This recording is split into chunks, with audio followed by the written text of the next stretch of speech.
പുറത്ത് നല്ല മഴ. അപ്പോൾ ചെറിയൊരു ചക്ക കഷ്ണം കിട്ടിയപ്പോൾ അത് കുട്ടികൾക്ക് പൊരിച്ചെടുക്കാമെന്ന് വിചാരിച്ചിട്ടോ.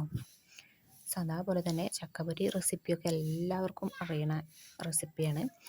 ഞാനൊരു ടിപ്പ് പറഞ്ഞുതരാം.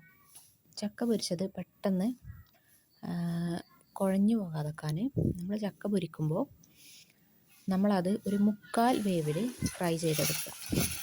അങ്ങനെ നമ്മളെല്ലാം ചെയ്തെടുത്തിട്ട് ആ എണ്ണയ്ക്ക് വീണ്ടും നമ്മളതിട്ട് കൊടുക്കുക. എന്നിട്ട് നമ്മൾ നന്നായിട്ട് മുരിച്ചെടുത്താൽ കൂടുതൽ സമയം നമുക്ക് ചക്ക അടിപൊളിയായിട്ട് തന്നെ നിൽക്കും. എല്ലാവരും ഒന്ന് പരീക്ഷിച്ച് നോക്കേണ്ടിട്ടോ.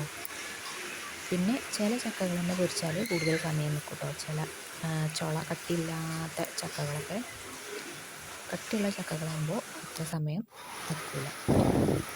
എല്ലാവരും ഒന്ന് ട്രൈ ചെയ്ത് നോക്കണം.